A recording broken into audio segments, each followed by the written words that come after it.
대법원 소송자료 채출 위한 개인정보 전달, 곧바로 개인정보보호법 위반 아냐 새마을금고 사건 파기환송. 안녕하세요. 금융감독원 출신 손혜사 정사입니다. 소송 수행 위한 내부 전달, 제공받은 자로 볼 수 있는지 쟁점.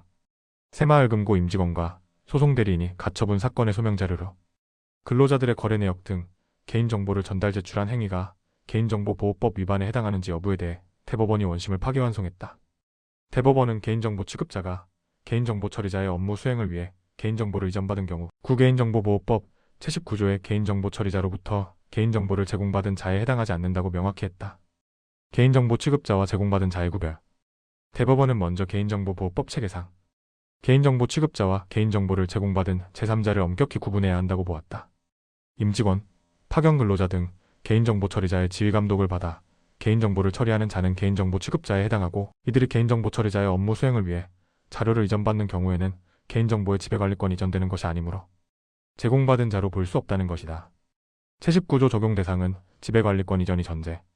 구개인정보보호법 제19조에서 말하는 개인정보 처리자로부터 개인정보를 제공받은 자란 제17조나 제18조에 따라 개인정보 처리자로부터 개인정보의 지배관리권을 이전받은 제3자를 의미한다고 판시했다.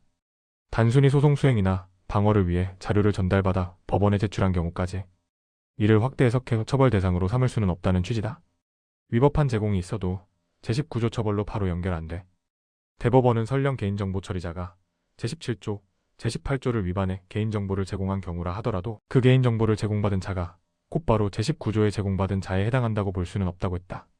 즉, 위법 제공 여부와 별개로 제19조 위반으로 처벌하려면 개인정보의 지배관리권 이전이라는 요건이 충족되어야 한다는 점을 분명했다.